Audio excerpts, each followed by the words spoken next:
guys, what's up? It's me, Thomas. Today we're back here with VC Andrews. Today's video is the top 10 episodes of the Nelvana Tintin Series. Actually, know Tintin from the movie, The Adventures of Tintin. So I don't know about the series, so this is definitely going to be a new experience for me. So, without any further ado, let's check out the series and see which one's the top episode to look out for. And let me know if you're going to watch any of this. Let's go. Hello fans, it's the VC Andrews Critiquer. First off, congrats on getting your monetization back, Murray. I knew you could do it. But moving on, who would you guys say is the most famous non-American cartoonist? You are absolutely right. Hayao Miyazaki is the Walt Disney of Japan. But who's the second most famous non-American cartoonist? Okay, right again. Close. Osamu Tezuka practically invented the manga. But third? You want to try to... Yeah, okay, let me rephrase that. Who's the most famous non-American, non-anime cartoonist? I'll give you a hint. He's Belgian. Hmm? What is with you people? I'm talking about George Prosper Ramey. You know, Hergé, creator of Tintin. What, you guys never heard of Tintin? Why can't people appreciate foreign media more? Okay, I guess I'm gonna have to give you guys some context. Okay, so imagine if you were to mix together the Hardy Boys, Indiana Jones, James Bond, and for good measure a little of the Dark Knight movies. Make it animated in a style reminiscent of Babar and the Nickelodeon version of Doug, and I think that's the best way to describe what Tintin was. The original comic book by Hergé revolved around a 20-something-year-old journalist named, well, Tintin, who is usually just minding his own business, but somehow or another gets involved in espionage, drug smugglings, political plots, kill all opponents' treasure hunts, and even an alien invasion once. Well, not so much an invasion as... well, we'll get to that later. And about halfway through the series, he's joined by his new best friend and eventual housemate, Captain Haddock, a somewhat cranky and drunk, but mostly loyal and good-hearted sea captain. And always there for the two is the absent-minded but insanely smart Professor Calculus, the two dim-witted detectives Thompson and Thompson, who really do have the best of intentions, but I think Ned Flanders put it best. The last case you got to the bottom of was a case of Malamars! And of course, his loyal dog Snowy, who honestly is more level-headed than Calculus or the detectives combined, and together, the multitude of disturbingly cold-blooded villains they come across don't stand a chance, not even Tintin's archenemy, Rastapopoulos. The comics have had its share of adaptations over the years, most recently from Steven Spielberg, but arguably the best known version was the early 90s series from Nelvana, which is hands down the most faithful to the comics, both story-wise and by keeping the more adult contents of the comics. Okay, they toned down the drinking, smoking, gun violence, and amount of deaths a bit, but not nearly as much as you'd think. Guess it was one of the perks of being an HBO series. But which episodes are the best? Which not only captured the spirit of Hergé's work best, but also were just the most engaging? Well, let me share with you what I think. These are the top 10 episodes of the Nelvana Tintin Series. Admit it, you knew that awful pun was coming. Let's begin. Time to begin our adventures with Tintin. First up, number 10. Number 10. I think we can already guess what it is. The drug smoke. The Crab with Golden Claws. Besides being one of the two stories adapted for the movie, this episode is notable for being the debut of Captain Haddock. Apparently he was meant to be a one-time character, but was so popular he ended up becoming the secondary protagonist. So naturally, such a great character would warrant a great introduction. So is that what we have here? Let's find out. Tintin's strolling through town and can't understand why Snowy's so obsessed with what seems to be just a can of crab meat. That is until he discovers the same kind of can from a sailor who drowned last night and in the opening scene of the episode. So correctly guessing there might be more to the can he found earlier than meets the eye, he examines it and finds the word Caraboujan written on it. But before he can guess what that means, a Japanese man whom said sailor was conversing with in the flashback before his drowning is kidnapped before he can give a message to Tintin. But Tintin smells trouble, and once he finds the Caraboujan as a ship, he heads to the port. And Tintin finds that there's a drug smuggling going on, led by an enemy of his named Alan, whom Tintin had foiled another drug smuggling of that we'll talk about later. So they take him prisoner, but Tintin escapes and meets Haddock, whom Alan's been intoxicating so he can take helm of the ship with the drug operation. They escape in a lifeboat, and after a few mishaps, the two of them are... on the road to Morocco. Where the drug lord behind this operation resides, So to answer the question, is this episode a worthy introduction to one of the series' most popular characters? And for the most part, yes, it certainly is. For instance, this is one of the few episodes where Haddock's alcoholism for the comics is portrayed full on. Well, almost. I was pretty disappointed they cut the part where Haddock sets fire to their lifeboat to warm them up, a scene thankfully restored in the Spielberg film. They also cut the scene where Haddock and Tintin get drunk on alcohol fumes, and changed Haddock knocking Tintin unconscious while they're on the plane because he won't let him have a turn flying, to the bad guy knocking him unconscious. Okay, so it's not quite full on, but noticeably more present than most episodes. Hell, I'm surprised this scene from the comic slid by. A bottle of champagne! Ha ha ha! Confounded cork! On too tight! Captain! Well, even then, it's still pretty toned down compared hey, to the at least it original wasn't with the wine comic. bottle, But despite reducing Haddock's drunkenness, they do not reduce the drama at all. Hell, someone literally dies in the intro alone, and right when they're trying to reveal what looks like some really dire info, getting us all the more invested from the start. For the record, the drowned dude was a Caraboudjan sailor who had a change of heart and was going to tattle on the crew to this Japanese policeman before the gang stepped in. And even throughout the episode, there's such exciting sequences, like the scene where they're being shot in their lifeboat by one of the sailors sent to gun them down the ship's seaplane, them taking control of said plane and barely surviving flying it through a storm, Haddock's withdrawal/desert madness, and the villains pretending their ship was lost at sea and changing the name on it so the authorities won't find this Caraboudjan that Tintin and Haddock reported had drug smugglers on it. Speaking of the villains, this is the only episode where Alan is the main antagonist. Well, not technically, but the drug lord doesn't appear until the end, and it's so forgettable. I remember the camels in Morocco more. But Alan actually is the one who's mainly orchestrating the operation, as well as most of the attacks on our heroes, and he actually does make a pretty decent lead villain. How much does he know about the shipment? Enough to know you killed someone for it. You mean Dawes? Well, he wasn't the first, and he won't be the last, Mr. Tintin. I don't care how you do it, but get me Haddock alive! Yeah, this dude was always the villain's sidekick, even in the Spielberg adaptation. But after this episode, I would have loved to have seen more episodes with him as the big bad. But either way, while far from Tintin's greatest adventure, hell, it feels eerily similar to that other drug smuggling with Alan I mentioned earlier, which has a much higher spot on this list. But it's still a fun, exciting, and alcoholic introduction to our all-time favorite sea captain. Yeah. After him. Yeah, of course. The first. Anyway. Number 9? Number 9.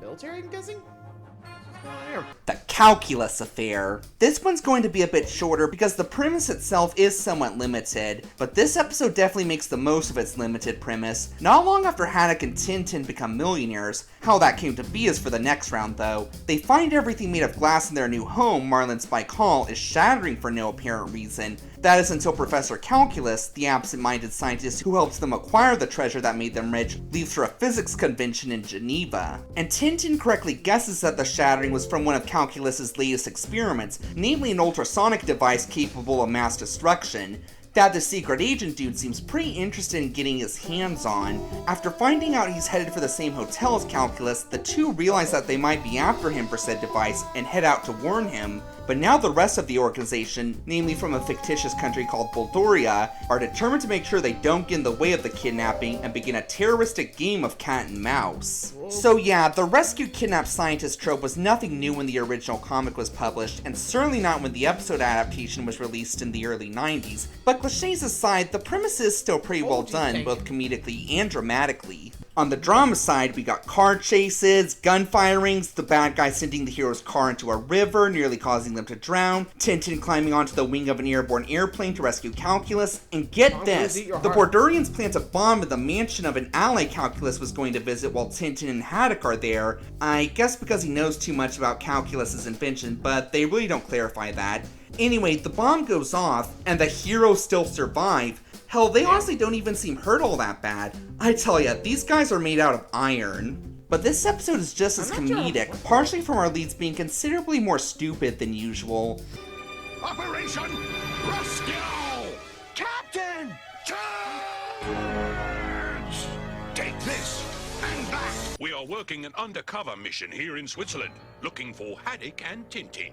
To be precise, we've been incognito to find Tintin and Haddock in Switzerland. I see. You can tell by her expression alone that she's thinking, when the hell did Interpol start hiring police academy rejects? But the villains don't fare much better. All it takes is Tintin and Haddock putting on soldier disguises and saying the general gave orders to turn Calculus over to them to get him freed. Oh, and how do they neutralize the agents bugging their room at the hotel? By getting them drunk as hell. Yeah, having the heroes get too drunk like in the comics was vetoed by the Nelvana censors, but apparently was perfectly fine for the villains. Also, some of the agents' attempts to kidnap Calculus feel like they're straight out of a Roadrunner and Wile E. Coyote short. Here he comes. Get ready. Morning, Professor. Would you like a lift into the village? No, thanks. But if you could drop me in the village, I'd be honored. By the whiskers of Gervitage, foiled again. Well, it's just really bad luck. So yeah, despite having one of the most cliched premises in all media, it was executed really damn well, making for a funny and exciting episode throughout. Oh yeah, fun fact, there's a scene where this annoying Lionel Hutz-like insurance agent invites himself into Marlin's bike and won't take no for an answer that's allegedly based on a real-life experience Hergé had. Just a bit of trivia. Really? Next one. That I kind of want to hear. Ooh, a pirate one. Nice. Number 8. Let's go. The Secret of the Unicorn.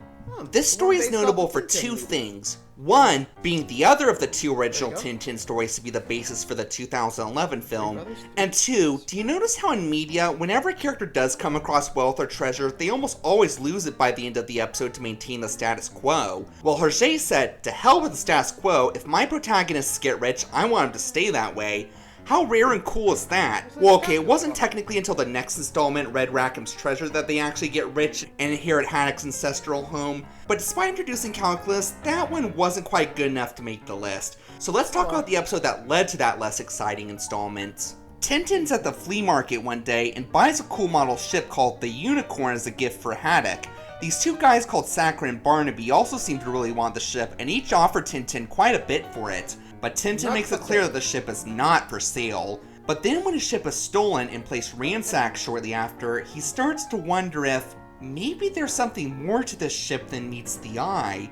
And after consulting with Haddock, he finds that there is. It's actually a model ship of the very ship a captain's great-grandfather, a respected sea captain called Sir Francis Haddock. Apparently Sir Francis had a run-in with a notoriously wicked pirate called Red Rackham, who hijacked said ship, killed his entire crew, but made the mistake of waiting till morning to kill the captain because, Bond villain stupidity. So Sir Francis is able to get away, and after a pretty badass swashbuckle, sends the scurvy dog to Davy Jones' locker, as well as the rest of the pirate crew when he blows up and sinks the ship with them all on it. Once rescued after 2 years as a castaway, he decided to tell his 3 sons about the treasure in an Indiana Jones / National Treasure-like fashion, namely build 3 models of his sunken ship, the Unicorn, and put part of a treasure map to the location of the sunken ship and the booty in each of the 3 masts. And once Tintin and Haddock realize they have one mast and that Saccharin dude has the other, the 2 BFFs decide it's time for an Indiana Jones-style treasure hunt.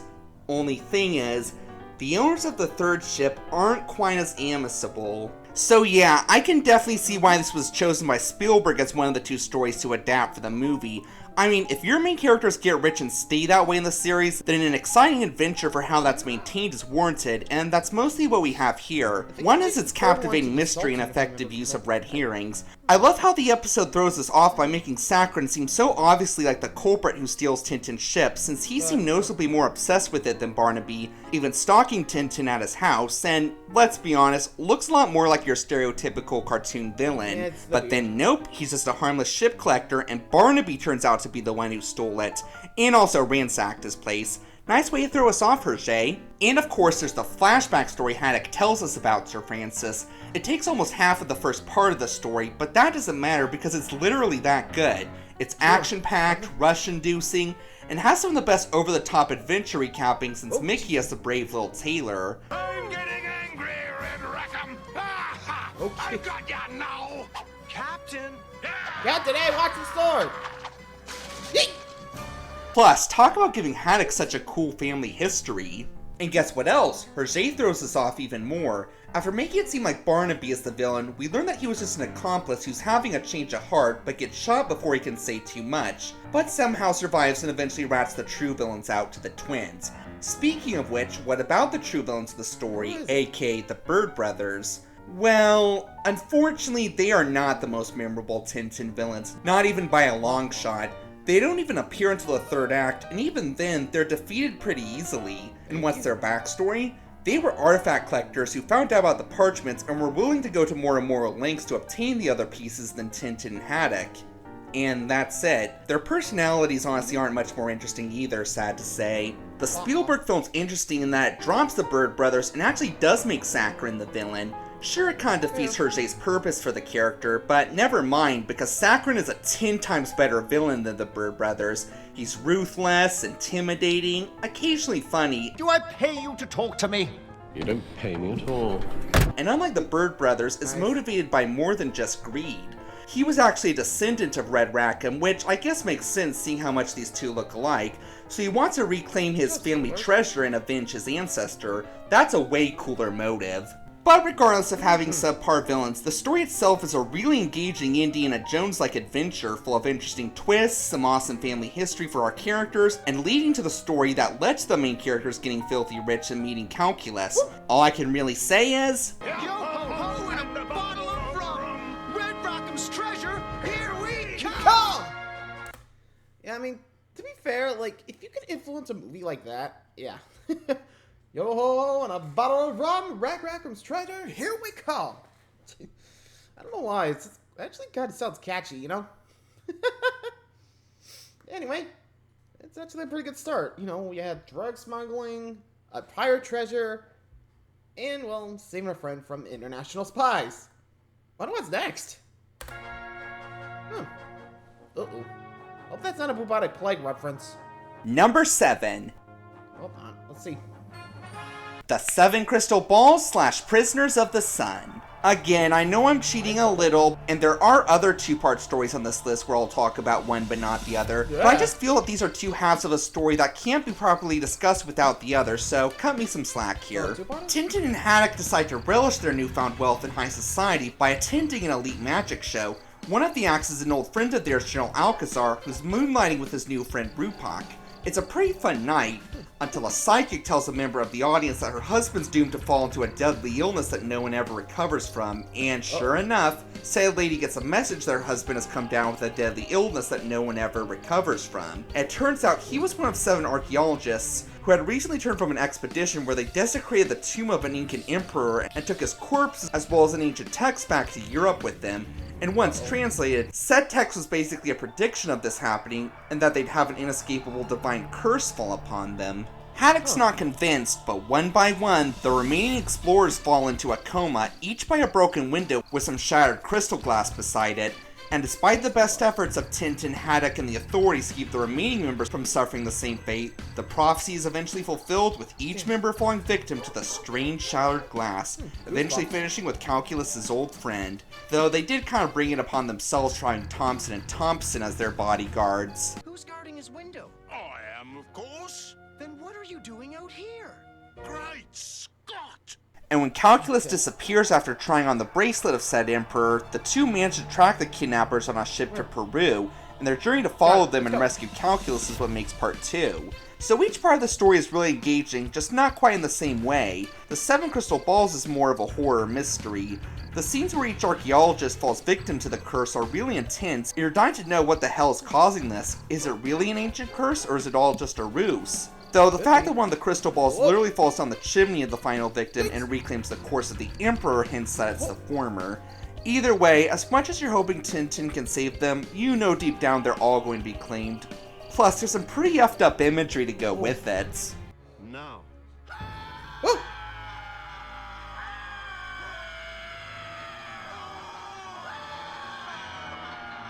Jesus Christ. Looks like the audience at the Hollywood premiere of Evil Dead Rise. Prisoners of the Sun is more of an Indiana Jones-like adventure episode where the two are making their way to the Empire with the aid of a young orange seller named Zorino, but is still super action-packed, Like, I freaking love the scene where the kidnapper separates the train from the car and it goes rolling down the mountain with the two barely surviving. It really felt like a scene out of Indiana Jones.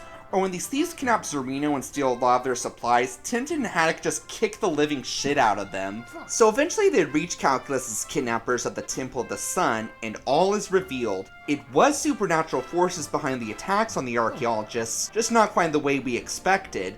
We learned that Alcazar's new stage partner was actually the tribe's witch doctor and followed them to Europe to inflict the supernatural payback on them for their sacrilege. I have to admit, I did not see that coming. I suspected it was the spirit of the Emperor, and I know you all did too. Don't you dare bullshit me. And they kidnapped Calculus for his sacrilege of wearing the Emperor's bracelet, and thus he, Tintin, and Haddock will be executed. Though to be nice, they'll let them pick the date and time. Oh, how will they ever get out of this one? Easy. Tintin chooses the day and time a solar eclipse is forecasted so he can pretend that the sun god is on his side and doesn't want them to be hurt. The tribe's fooled, and per his terms for bringing the sun back, let them go and lift the curse on the archaeologists. Hergé, we did not deserve your extremely clever and creative writing. Zorino chooses to stay with the tribe, and all's well that ends well. Really fantastic episode. Didn't change the course of the series or provide any deep character explorations. It was just a really exciting mystery / horror / adventure episode. Oh yeah, and also has the twins feeling pretty epically trying to track Calculus on their own. How peculiar. Yes. Quite. Or twins. Is that a bazooka? Or tank? Number 6. Alright then, let's go. Moving on. Red Sea Sharks. No, this was not an inspiration for Jaws or anything. The sharks are only metaphorical, but just as vicious. Tintin and Haddock run to their old friend General Alcazar after an evening at the movies, who's acting somewhat strange. On top of that, Mr. Ratburn, servant to His Highness Prince Abdullah, I bring you a message from my master. Or rather, his actor Arthur Holden, you know, back when white actors voicing non-white characters was acceptable, and tells him that his master and their friend, a Middle Eastern ruler named Amir, has been overthrown by his rival and is currently in hiding while his country is at war. Oh yeah, and he sent his bride son Abdullah to stay with them for his safety, and pretty much says that if he does die, then they're his legal guardians. Which they don't look forward to since the kid is making their lives hell on Earth. But soon bigger problems start to emerge. Thompson and Thompson question Tintin about his encounter with Alcazar last night, but can't tell him why. My dear fellow, if you imagine we tell you that he's smuggling aircraft, you're much mistaken. Or that we tell you that General Alcazar is mounting a counter-revolution after Tapioca redeposed him. You can forget it! Hey, for once the detective's idiocracy worked in Tintin's favor. And upon investigation, we find he's buying said weapons from Dawson, this corrupt cop involved in a drug smuggling Tintin thwarted in China. Oh yeah, and he's also selling them to the general who overthrew Amir. Small world. So unable to stand what a little shit Abdullah is any longer. Knowing their friend is in trouble and that there's another smuggling operation at works, Haddock and Tintin decide to head to the Middle East and save the day as usual. But the two soon find that Dawson's not the only adversary of theirs in on this scheme. We got several other Badams in on this as well, like General Mueller, Allen, and Rastapopoulos, and they all want vengeance on Tintin as much as Dawson. So yeah, this episode is kind of that all the main villains team up story, which I'm sure you know is kind of hit or miss in media, especially in cartoons. And here it's done reasonably well. On the negative side, the plot is a little hard to follow. Hell, it took me a few rewatches to fully understand the plot and each villain's involvement with such. And yeah, I can see kids having a bit of difficulty following this one too. But once you do get the gist of it, it's a pretty ballsy and action-packed episode throughout. Yeah, it's clear that all of Tintin's foes want to inflict some pretty bodily harm on this redhead for all the shit he's caused them with their previous schemes. We have Dawson planting a bomb on Tintin's plane, which they only survived because one of the plane wings happened to catch fire, forcing them to crash land and evacuate before the explosion went off. We got Mueller and his force chasing our heroes with aircraft and machine guns. And thankfully his gunsmen are as dumb as Thompson and Thompson. Woo! Folks, you'll be court-martialed, dismissed, reduced to ranks. I'll have you shot! And yeah, let's talk about Rastapopoulos, currently posing as a free-loving millionaire named the Marquis de Gorgonzola. This dude is easily the most cold-blooded villain in the entire Tintin franchise. Well, up until his final appearance, but we'll get into that a bit later. So previously, this guy was running a drug cartel in the Middle East and China that, again, we'll go more into later. Yeah, and whenever he doesn't yet. kill somebody, he has them injected with a poison that turns them mentally insane, and inflicted this upon the Chinese emperor's son, and planned to have him kill Tintin and his own parents while under the influence of the stuff. Yeah, you see how cruel this guy can be? So what's the dude's plan this time? Well, there's a reason he wants to overthrow Amir and help his rival take over, because, get this, he's currently running a scam where he charges refugees an arm and a leg to transport them to safety, and then just drowns them in the ocean once he has their valuables. Yeah, there's a place in hell for someone like this, and where Amir was going to put a stop to this, his rival couldn't care less. But guess what? There's more. Once Tintin and Haddock are coincidentally rescued by the same ship Rastapopoulos is on, he opts to have them transported to said refugee ship, which is currently captained by Alan, and set fire to it to burn Tintin and Haddock to a crisp along with the refugees. Yeah, drowning them was bad enough, now he's gonna barbecue them just because Tintin and Haddock were on board. Of course they managed to put it out, but we got an epic showdown where Rastapopoulos goes psycho and tries torpedoing the ship in a submarine, and fails, but gets away in a miniature James Bond-like submarine. Yes, this dude is pure evil, but good god is he cool. Man, the very ending is a little disappointing though. Tintin and Haddock ultimately aren't the ones who save Amir and foil the political plot in his country. It's just revealed at the end that he somehow did it on his own, and don't ask me what happened to Dawson, Mueller, or Tapioca. Yeah, it seems like Hergé got a bit lazy, and rather than finding a way to tie the finale with Rastapopoulos to the big political plot, he just decided, let's have someone else take care of it. But that's a very minor issue in what's otherwise a very exciting and action-packed collaboration of the majority of Tintin's arch-enemies, and ultimately shows that not even working together can they stop this 20-something-year-old reporter turned millionaire from saving the day. Plus, we learn that Abdullah may have a bit of a heart after all. I am a bit sad to leave because it was fun at Marlinspike. Isn't that sweet? You know, he wasn't such a bad kid after All. blue blistering barnacle! Yeah, and monkeys might fly out of my butt. Bootlegging here? Come on. You saw Number the Tommy 5. You know it's bootlegging. Let's go. Tintin in America. Hergé did indeed take our heroic redhead to many places across the world, but only once did he ever bring him here to the land of the free and the home of the brave. Scotland. No. America. Yeah, you tell her, Rocky. Specifically to do an expose on the severe crime wave that's hit 1930 Chicago, but he's having a bit of writer's block. But soon more problems emerge as Al Capone, fearing Tintin's expose will drive potential victims away from coming to Chicago, orders his second-in-command, Smiles, to take care of the kid. But when every attempt he makes fails miserably, and Tintin's able to put Smiles and half of Capone's gang behind bars in less than a week, Capone decides it's time to take matters into his own hands. Okay, so first of all, Tintin goes up against the most famous gangster in all history and beats the living crap out of him. Well, I'm speaking metaphorically, but still, how awesome is that? Not to mention, it's also pretty cool to see him go up against a real-life bad guy from history. But what's really ironic about this episode is, despite featuring a real-life criminal in a somewhat down-to-earth scenario, these gangsters feel a lot more like James Bond villains. I admit that I'm not a huge Chicago gangster expert, but I'm pretty sure they didn't have cars that imprisoned its passengers, trapdoors that lead into pits with knockout gas, and especially not two doors, one leading to safety and the other to death. Yes, it's a bit silly, but does anyone really give a shit? It's fun seeing Al Capone operating like Dr. Evil. But setting this aside, this episode can be pretty dark too. Aside from having some of the show's most explicit gun violence, Capone and his thugs are every bit as cold-blooded as their real-life counterparts. Just make sure you don't miss. I never miss, Mr. Smiles.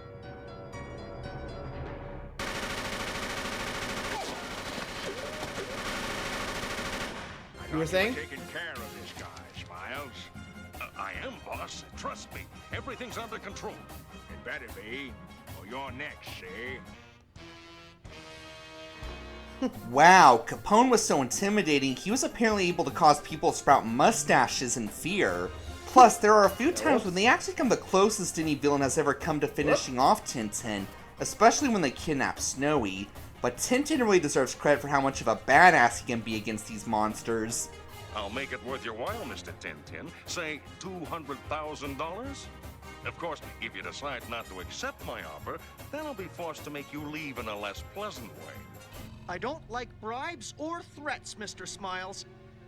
I'll leave Chicago when I'm ready, after I'm finished my story. My only real gripe with this episode is that the characters can be a bit, well, stupid at times. Like, one of Smiles' plots to eliminate Tintin is to have some of his goons come and pretend to be cops who want Tintin to come downtown with them and sign a complaint about the gangster he just apprehended. And yeah, they're about as genuine of cops as they probably sound. Not even when they reach the police headquarters does Tintin wise up. Not till it's too late anyway. But the gangsters aren't always the sharpest knives in the drawer either. I mean, seriously, a truck loaded with millions of dollars with no police escort doesn't sound even a wee bit suspicious. But these moments are relatively small and don't detract on the whole from how awesome it is to see Tintin go up against America's most notorious gangster and have Hergé go Quentin Tarantino by defying history and having Tintin defeat this dude once and for all. Yeah, too bad he couldn't stop Prohibition at the time. It's kind of how he led the way. Anyway. Number 4. Climb the mountain. Tintin in Tibet. This episode's strength doesn't come from its humor or tension like the majority of Tintin episodes, but rather its heart. Not that there weren't some heartfelt moments in the series prior, but this episode, well, let's just look. Tintin and Haddock are on vacation in the French Alps, and Tintin gets a letter from Cheng, this boy Tintin met while foiling Rastapopoulos' drug dealership in China, is coming to visit. Tintin's psyched. Until Haddock reveals that Cheng's plane crashed in Tibet and no survivors were found. But the thing is, Tintin's been having dreams for the past several nights that his friend is injured and calling out to him for help. So believing these to have been prophetic dreams, Tintin decides he's gotta go to Tibet and rescue his friend, despite everyone telling him that's wishful thinking and there's no way the kid could have survived. But despite the doubters, nothing is going to stop our favorite redhead from finding his friend, not even a Yeti. So yeah, this is one of those stories, you know, that only one person believes their family or friend survived and won't stop no matter how much everyone tries to talk them out of it story. Yeah, this was super cliched even when the original comic was published back in 1959, but the thing is, there's a reason this premise is super cliched. Because admit it, it's really sweet to see someone not give up hope that their family or friend is still out there, and especially if it's executed really well, the cliche can never grow old, especially when it leads to a bunch of "I told you so, bitches!" and a really sweet reunion. And thankfully, it's more than well executed here. Tintin just has this undying loyalty to Cheng. He makes it clear that he is going to find out if the kid is alive or not, and nothing is going to stop him. And naturally, per the cliche, everyone around him tells him he's completely nuts. Haddock, Cheng's uncle, and even the wise monastery monks. The love you show is noble but foolish. The mountains of Tibet keep those they take. But Tintin says, F it, I'm finding Cheng. But Tintin's not the only one who shows supreme loyalty here. Even though he doesn't fully believe him, Haddock's really moved by Tintin's love for Cheng, as willing to stick by his best friend throughout the supposedly impossible quest. Even when the other members of the search party chicken out, and Haddock almost does once or twice as well, he ultimately is right beside Tintin, as is their mountain guide, until he gets injured and can't go any further. And in case you're wondering, yes, Cheng is alive. I mean, when is cliche is that not the case? Okay, fair answer, but that was kind of obvious here on account of the fact that they found his name carved in stone earlier, and Tintin found his scarf. But while mostly strong on account of its heart, this episode is not without some drama and humor as well. Yeah, there's kind of a reason everyone's been trying to talk Tintin out of this quest. Going up in the Tibetan mountains in freezing weather is super dangerous. Hell, Tintin and Snowy almost freeze to death at one point, and Tintin even falls into a supposedly bottomless pit. That thankfully turns out to have a slope that one can easily come up from. What are the odds? Plus, just look at the frickin' Yeti. Yeah, I guess there's a reason the monks describe this thing as being out of hell. I wonder if Hergé might have been taking some of Rastapopoulos' opium when designing the beast. But I know for a fact that Haddock was when he has these hallucinations early in the quest. It seems I've lost my umbrella. Why, I've got plenty. Don't be silly. It's a hot pepper. Checkmate. Yeah, heat exhaustion my ass. He's on some pretty hard drugs there. Yeah, plus, we get even more hilarity with animals getting drunk. No, Snowy, it's bad. Be Don't do quiet. Snowy. Try it. Admit it, you all wanted to see Snowy listen to his devil and get completely tanked, even if it did almost get him drowned. I think the last interesting thing I want to note is, the Yeti actually turns out to be nice, and was the one who rescued Chang and sustained him these last 2 weeks. I gotta admit, I did not see that coming.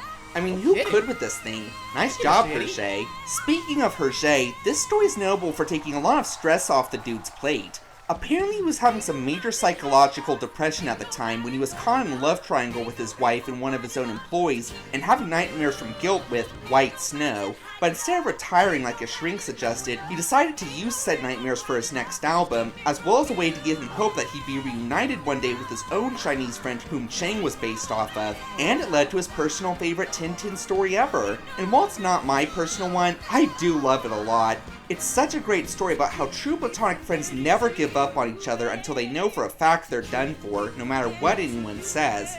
And with some intense drama and hilarious comedy sprinkled here and there, it's a Hergé masterpiece indeed. Amen to that. And the fact that the Yeti, that normally would be like, oh god monster, run for your life, was the one that actually saved him. That, you gotta admit, that is baller. Yeah, it really does bring home the message of just, no matter what anyone says, until you know for certain, don't believe it, you know? Though, I guess there are some times, but still, unless you know for a fact, you gotta confirm it for yourself, you know? Anyway, number 3. Hey, no body, nothing. I'm guessing here comes number the alien 3. invasion, or in this case, mind control. Flight 714. You know that one piece of a franchise that just says, to hell with logic and continuity, let's just take some mushrooms and do whatever the hell we want? Well, this is when Hergé made that decision, and the results are mostly satisfactory. Tintin, Haddock, and Calculus are off to a space exploration conference in Sydney, Australia, probably for being the first men on the moon, which we'll go into a bit later, semi-spoiler.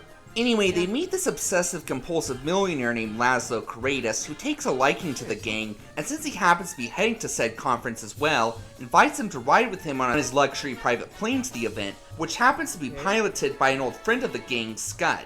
But Tintin's growing suspicious since most of the original crew had accidents the previous day and were replaced by some pretty shady-looking folks. And Carretas' valet is also acting pretty suspicious. And big shock, they lock up the passengers and the only good pilot on board and reroute the plane to an uncharted island that's the new base of the dreaded Rastapopoulos, who plots to use a truth serum to get Carretas' bank information, only to learn that they may not be quite alone on this island. So yeah, this is hands down the craziest installments of the franchise. Let's first talk about its very interesting portrayal of some of the franchise's most intimidating villains. Rastapopoulos goes from almost making Hannibal Lecter look nice to the bad guy of an Animaniacs episode. Loudmouthed, hot-headed, dumb as bricks, prone to constant slapstick torture, and even dressing like an over-the-top cowgirl. It's pretty clear his days as the franchise's most heinous villain were pretty well behind him. Especially when he ends up getting injected with the truth serum himself. Don't cry. You couldn't possibly be as bad as me. What are you talking about? I'm badder than you. Are not am too. Are not am too. You think he realized? Tell him, Oh shit! Spell. Tell him I'm the baddest. He's the.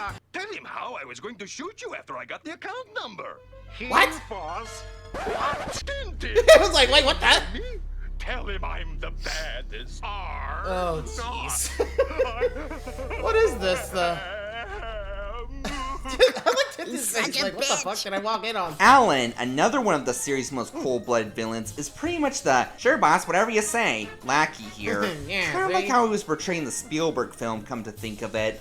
On the one hand, you may find this a total jump the shark moment for the series, like a lot of critics did at the time. But here's the thing, this was intentional on Hergé's part. Apparently Hergé was starting to grow bored with the series, but it was too profitable to throw the towel in just yet. So once he realized how ridiculous his choice of outfit was for Rastapopoulos, this was when he decided to just go with it and make the story that one bizarre weird episode with pathetic villains and some interesting sci-fi, well, one thing at a time. Right. And I honestly can't get too mad at this because it's super funny. It's like South Park's Osama bin Laden wears farty pants. They turn a horrible, inhuman bastard whose crimes are an abomination into the biggest imbecile imaginable. Unfortunately, the Hey, third wrong. act is when the story starts to get a bit disappointing. The Millionaire Kratos is admittedly pretty funny for the most part. The account number. 2, 10, 35. Finally. Yep. From my eldest sister's handbag. $210.35. Oh, she never suspected me for one moment. But eventually he gets so annoying that even calculus can't stand him. Who's the baddest now? I'm the baddest. I'm the baddest. To help me. He was going to kill me. I'm the baddest. Thank you, Arnold. Shut up! Shut up! All of you. Shut up! And now for the finale. The gang eventually finds a German accent alien who claims to be a field researcher of Earth to his own planet for thousands of years, kind of like Pleakley and Lilo and Stitch. Anyway, he rescues the gang when the island volcano erupts, but says that human life isn't ready to know of aliens yet, and pulls a Men in Black on them. Besides, that sort of nonsense would never affect us. You were saying? Affect us. Affect us. I have mixed feelings about this finale. On the one hand, the ending perfectly fits the bizarre nature of the story. Plus, I think this was the start of the erase all memory of aliens trope. Don't know for a fact though. But I do think Hergé could have tied the aliens' relevance to the story better. Other than telepathically communicating with Tintin a few times to lead him to safety, the Martian subplot comes completely out of nowhere and has really nothing to do with the story overall. I don't know, maybe I'm being a little too nitpicky, and maybe Hergé did that on purpose to give it a random feel, but I still feel it would have been neat to learn more about the alien ambassador and their planet. So yeah, this episode has some flaws, but the good largely outshines the bad. It gave Rastapopoulos the mocking he so rightly deserved, not to mention had him abducted by the aliens at the end, ending his threat once and for all, and ends with a somewhat forced but still delightfully bizarre alien rescue and memory erasure, thus concluding an adventure that only our friend Snowy will remember to tell. If only he could speak. Like Scooby-Doo? Fortunately. Hey, got an Egyptian one here. Number 2. The first one. Here we go. The first traveling spot one. Here we go. Cigars of the Pharaoh. This one is a really interesting piece. Besides being the introduction of Tintin's archenemy Rastapopoulos, although we don't find out he's the villain until the next issue, The Blue Lotus, an episode sadly not quite good enough to make the list, it's also the introduction of Thompson and honestly it's just a really exciting mystery episode with some really effed up imagery. Tintin and Snowy are on a much needed cruise and run into an eccentric archaeologist named Dr. Sarcophagus. Ain't that a neat name? The two bond, and Tintin's invited to join him on his latest expedition uncovering the lost tomb of some pharaoh, who many archaeologists prior have attempted to uncover, but none have returned, allegedly due to an ancient curse. And of course Tintin's in. But even though he's just met our heroic redhead, an unidentified Rastapopoulos can tell he's trouble and has him framed for drug smuggling. Tintin escapes and resumes his expedition with the doc, but the two soon get separated and Tintin finds a tomb with the bodies of the missing archaeologists, including some interestingly pre-prepared coffins. Oh boy. Okay, but thankfully, Tintin's able to get away again and finds the sailors weren't just smuggling bodies out with these coffins. Yeah, it's those drugs we've seen constantly thus far. This was when they first appeared, but the gang knows Tintin's onto them and are determined to stop him at any cost, all while the detectives are still hot on his tail thinking he's the ringleader. So what's this episode's strength? Well, for starters, it's easily one of the most complex narratives in the Tintin franchise and gives us a pretty good Scooby-Doo-like mystery. But before we get into that, let's talk about how it's probably the most dark and disturbing piece of the franchise. Again, we see the bodies of the archaeologists whom the gang had killed before they could uncover the operation, and if that's not disturbing enough, just look at the side effects of the knockout gas the gang plants. What?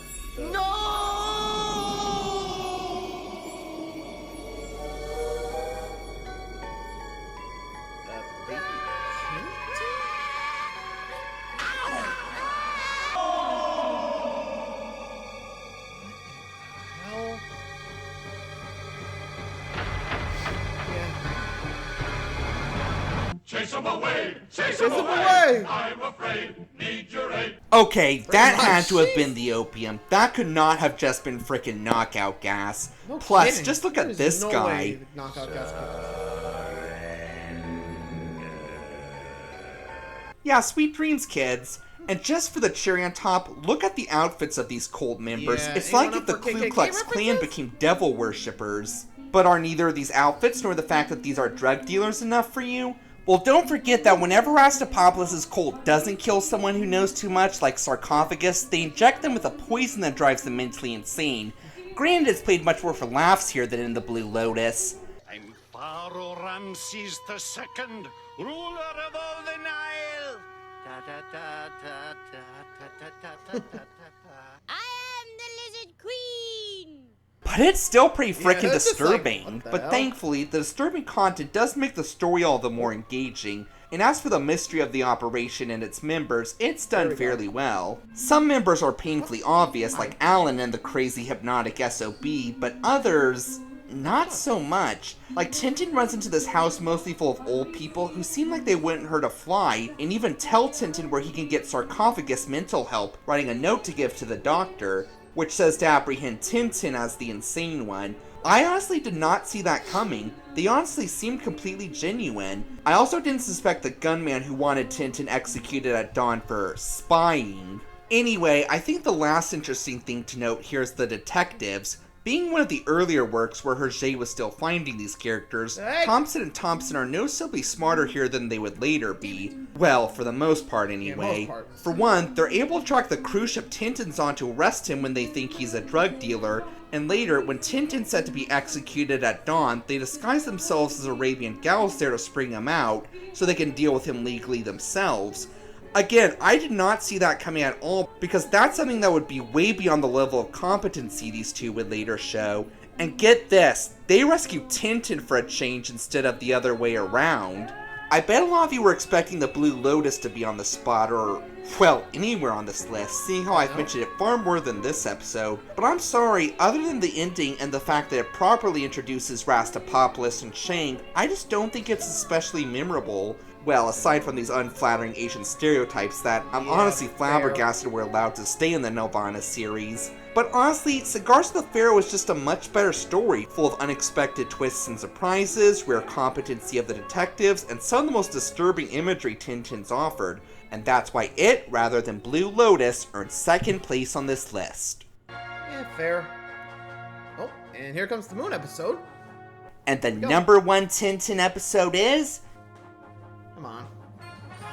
Explorers on the Moon. Remember how Neil Armstrong was the first man on the moon? Well, not in the Hergé universe. Here that honor goes to his iconic character in what's easily his biggest adventure ever. Not just because it's a literal out-of-this-world one, but just about every minute there's something exciting, intense, surprising, completely insane, or all of the above happening, and that makes it such an engaging episode from start to finish. So what's the story? Tintin, Snowy, Haddock, Calculus, and Calculus's new colleague Wolf are set to make the first voyage to the moon. How they got chosen for said honor is another story though, that wasn't quite good enough to make the list unfortunately. But once they're in orbit, they find Thompson and Thompson are on board. What the hell? Told us the launching was scheduled for 1:34 p.m., right? A.M., not P.M. A.M.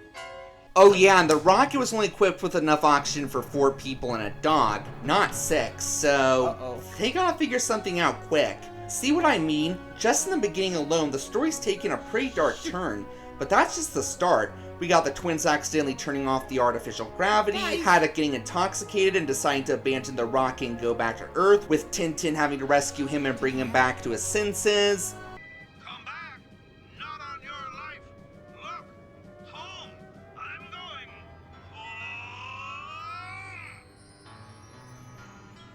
You know, it really sucks that they toned down Haddock's alcoholism in the series, because it's pretty freaking hilarious, isn't it? Oh, did I mention this is happening all while they're headed for an asteroid that they'll be drawn into if they don't rescue Haddock and get the rocket out of the way in time? And they eventually have to take evasive action while Haddock and Tintin are still outside the rocket, with the two hanging on for dear life. Oh yeah, and right after that, the detectives get into some of Calculus's chemicals that have some very interesting effects on their hair growth. And keep in mind, all this happens before they reach the moon. Once they land, things get even crazier. Okay, from here on out, there are some massive spoilers ahead, so if you continue watching, don't you dare say I didn't warn you about what's coming up next. So it turns out the detectives weren't the only stowaways on board. It turns out that Jorgen... No, not that Jorgen. This is Colonel Boris Jorgen, an old enemy of Tintin's. And apparently, Wolf's been in league with him all along, and the two are planning to fly the rocket back to Jorgen's home country of Soldalvia and leave the others on the moon to die, since again, there's not enough oxygen for all of them. But thankfully, Tintin's able to thwart them as usual, and Wolf gets a chance to explain himself. Apparently, he was an addicted gambler in severe debt, and Jorgen offered to cover his broke ass if he told him about the secret project he was working on. So he did, but then Jorgen blackmailed him into smuggling him on board the rocket with the threat of exposing his gambling addiction to the public, but promised he wouldn't hurt anyone. And he believed him. The others naturally don't think that's a good excuse, but since they'd be no better than them if they left them on the moon to die, they let them come along. And just listen to how Jorgen escapes. You have two brilliant colleagues behind those mustaches. They wanted to change our ropes for handcuffs. You are so goddamn stupid, it's unbelievable. Sorry, detectives, but he's absolutely right. You guys couldn't even be meter maids. But thankfully, Jorgen gets shot in a scuffle with Wolf, and right when their oxygen is starting to run out. And then we get one of my favorite moments in all of Tintin. So later, Wolf sneaks out, seemingly to do more harm right under Thompson's huge nose. I think there's another cylinder of oxygen down there. Oh, good. I had to ask, you see. The captain told me to give him details of every single move you made. Are you guys sure you didn't cheat your way through the police academy? Wouldn't be surprised if they did. Then... By the time you read this, I shall have left the rocket. I hope you'll have enough oxygen to reach Earth alive.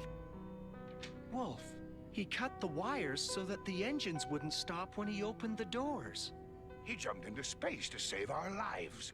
Did you find the scoundrel? If you ever say a disrespectful remark about Wolf again, I'll send you into space to join him. Got it? All I can really say to one of the deepest moments in the whole Tintin series is... how? And honestly, this doesn't feel forced at all. Wolf clearly showed guilt for his actions throughout the episode, so it's believable his guilt would lead him to such a selfless sacrifice. See what I mean? Hasn't this been an amazing episode or what? And it's all topped off with the gang being to the very last of their oxygen when they're just 20 minutes away from Earth and everyone but Tintin passing out. In the last few minutes where he tries to set the rocket to autopilot while barely conscious before passing out himself is some really intense shit. You know they're gonna be okay, but the drama's as intense as the destruction of Alderaan here. And thankfully, they just barely make it back to Earth alive, and with some medical oxygen, they're okay. By now, I highly doubt that Spielberg's Tintin 2 is ever going to come into fruition, but if it ever does, I really hope that this is the story they choose to adapt. Tintin may have had many awesome adventures on Earth, but Hergé saved the most exciting, action-packed, and emotional one for Out of This World. If there's one thing I learned from all this, man's proper place is on the Earth.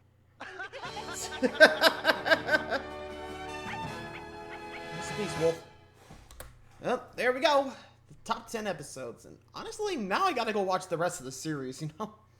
I'm actually really curious about it all now. Anyone else? Can I say, man, you did a very great job. Anyway, till next time, guys. Thanks for watching. See ya.